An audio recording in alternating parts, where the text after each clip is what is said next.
Hello people of YouTube, and welcome back to Why I Love Movies, the show where I look at my personal favourite films and go into exactly which elements cause me to love them so much. This could be scenes, themes, or even memories.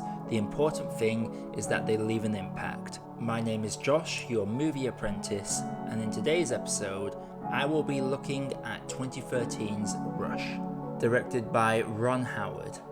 This film is based off the real-life rivalry between legendary F1 drivers James Hunt and Niki Lauda, and primarily focuses on the 1976 Formula One season. If you want to see my review, it will be in the card on the upper right corner now. In my personal opinion, this is the best sports movie of all time. And to get into why I think that, I must first look at the characters that make up the spine of this film.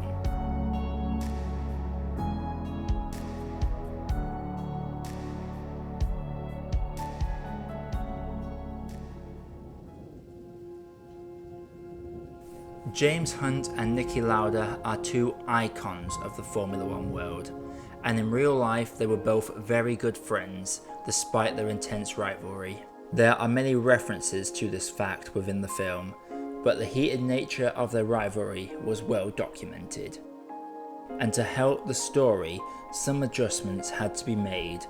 Rest assured though, this film focused heavily on portraying the characters accurately, and with the watchful eye of the real Niki Lauda overseeing the production, nothing was changed to the detriment of real life events, but rather to add some spice to the existing plotline. James Hunt was well known for his heavy partying, hot-headed attitude and womanizing ways, so the natural counter to that was someone that didn't party, was methodical, and generally was more selective with his partners. Enter Daniel Bruhl's portrayal of Niki Lauda. Whilst the real Niki Lauda does reiterate he did party as well, he acknowledged that he was more strict than James, and as a result, this meant that Lauda is portrayed as this consistent professional. What the film gives us is two polarizing characters, both acting as co-protagonists, neither being portrayed as a bad guy. They both have genuine moments, and they both have harsh moments. Just like everyday humans, no one is pure good and no one is pure evil, and the film allows you to pick your own favourite. For me, I was on Niki's side, but the fact that they show these guys off track, having their own problems and issues and conflicts, makes both characters engaging. Their dynamic is what carries the film, and it does a perfect job of establishing the personalities right from minute one. Fans complain that F1 lacks personality these days, and whilst I don't entirely agree with that sentiment, it's these kind of characters that make me see the argument. With all the focus on their off-track drama, it added another level to their on-track rivalry.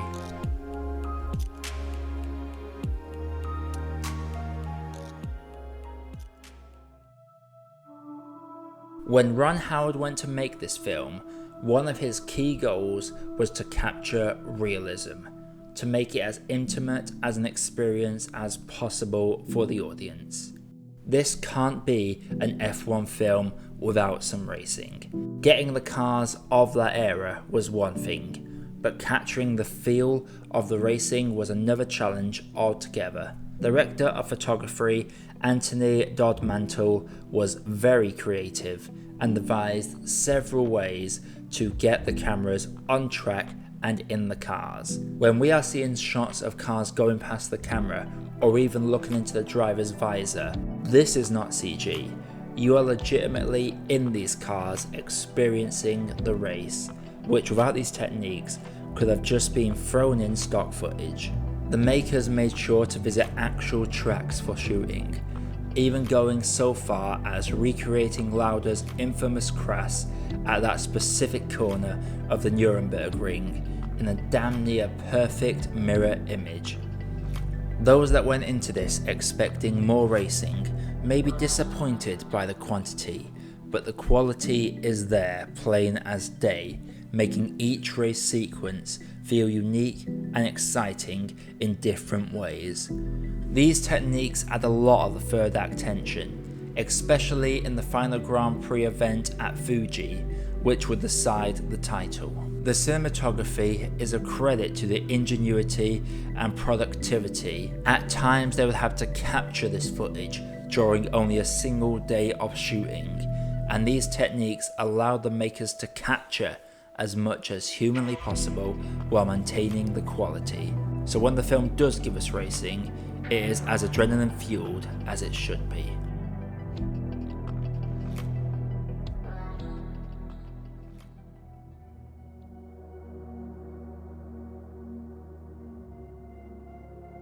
Going into this video, I fully expected to be dedicating this section to the lost but one scene, but instead I will be looking at two scenes, as these both encapsulate the overriding arc of the film, the rivalry and respect of these two drivers.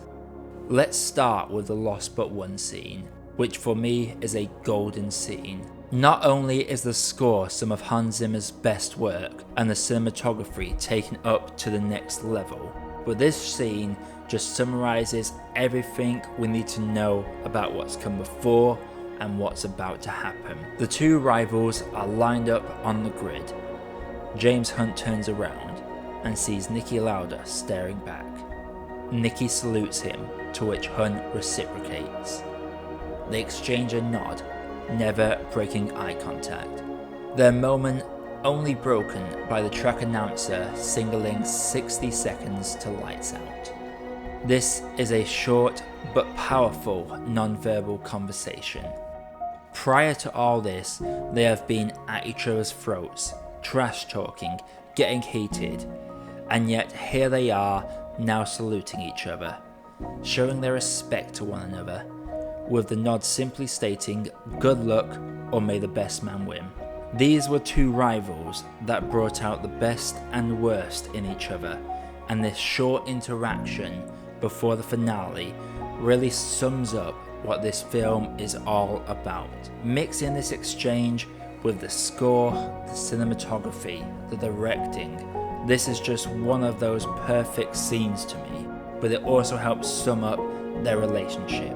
But we move on to the final scene. The race has been won, the result decided, and the two men come across each other on an airfield and engage in a conversation, reminiscing about life, how they disgraced their families for their passion, bantering about where they are now, even throwing some nods to real-life conversations, such as Hunt claiming Lauda's scarred face is an improvement, which was James Hunt's real-life reaction to seeing Niki's scarred face for the first time. Niki opens up about his rehab and passes on some advice that the doctor gave him. And then one day the doctor came and said, Mr. Lauda, may I offer a piece of advice? Stop thinking of it as a curse to have been given an enemy in life. It can be a blessing too. A wise man gets more from his enemies than a fool from his friends. And you know what? He was right. And that just summarizes their rivalry. Better to have a professional enemy that will push you beyond what you believe yourself capable of, than to have people that just accept where you are now. James, in turn, opens up about how he was prepared to die to beat Lauda in the finale, but sees it as the ultimate compliment to Lauda's effect on him, despite the 20% risk of death. And then to finish up, we get one last call to both drivers' personalities and outlooks of life. Lauda insists James gets back to work, to bust his balls next season, to push him further, to which James responds, I will, Niki, I will. But I intend to enjoy myself first. Some of life needs to be for pleasure. You know, what's the point of having a million cups and medals and planes if you don't have any fun? Now, how's that winning? Again, delivering his outlook on life. Very much in keeping with the real-life James Hunt, who died at 45 years of age. Hans Zimmer's score returns, and Niki's final monologue comes, talking about his respect for James and his feelings around his death. Then the final shot of the Ferrari and McLaren side by side coming down the street. Both these scenes are special. They both tell the story of two men who have nothing but the utmost respect for each other, and the dialogue exchanges just summarised both men up. James Hunt died before I was even born. Lauder, I had only heard mention of him prior to this film, as I grew up watching the Schumacher dominance, but this film taught me so much about these guys, and when Lauder passed away last year, I was devastated along with the lifelong fans that grew up watching him. This film works as entertainment and education, as believe it or not, pretty much every story is either true or is fictional but could easily have been true. This is Ron Howard's best film, and it saddens me that almost nobody speaks this movie except the few that hold nothing but praise for this film. This story is something that needs to be watched. Two rivals pushing each other to their very limit and showing the true meaning of sportsmanship and respect, giving us flawed heroes amongst today's standards of everyone needing to be either perfect or evil. And that is why I love Rush. This is why I love movies.